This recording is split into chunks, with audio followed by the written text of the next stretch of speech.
دا ځل دوه ګونې لوبه. خلیلزاد د کوم ویجاړونکي پلان سره کابل ته راغلی دی؟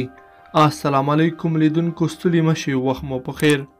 د امریکا د نوي ولسمشر جو بایډن لخوا په خپل ماموریت ثابت پاتې شوی زلمی خلیلزاد د جو بایډن له بریا وروسته په لومړي ځل کابل ته راغلی دی.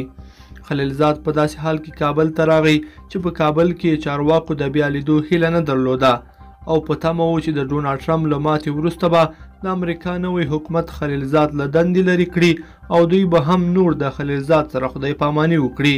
د زلمی خلیلزاد بیا ټاکل کېدل چې څومره د افغان حکومت د مشر لپاره څومره نا اټکله و تازه کابل ته د هغه سفر او د ولسمشر غني بای پاس کول هم همداسې د پام وړ و.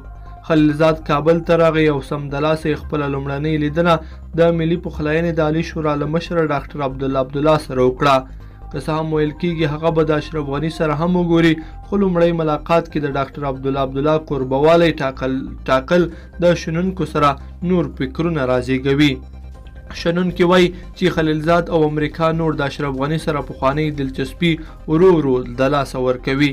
که څه هم په کابل کې اشرف غني او ټیم خوښ دی چې امریکا د طالبانو د سره خپل تړون له سره ارزوي او د افغانستان څخه خپل ځواکونه په فوري ډول نه وباسي، خو له بلې خوا بیا طالبان ډاډه دي چې امریکایي ځواکونه به له افغانستان څخه د تړون مطابق ووځي. خو د بلې خوا بیا په کابل کې د دوحې لیوالتیا په ختمه ده. د افغان حکومت خو لوړپوړو چارواکو په پرله پسې ډول په خپلو وروستیو څرګندونو کې ویلي دي چې د دوحې تړون باندې نور باور نه لري او دوی په دې عقیده دي چې دا تړون افغانستان ته سوله نشي راوړلی. د حالاتو څارونکي وایي امریکا په یو بله لاره فکر کوي او کیدای شي په دې لاره کې د افغانستان هیڅ خیر نه وي. د یوې خوا امریکا په پوره ډول نه اشرف غني ته ډاډ ورکوي او نه یې ملاتړ کوي او د بلې خوا بیا د طالبانو سره په خپلو ژمنو حتمي نه کوي او دننه یې بیا د ځینو اړخونو څخه ملاتړ پیل کړی دی.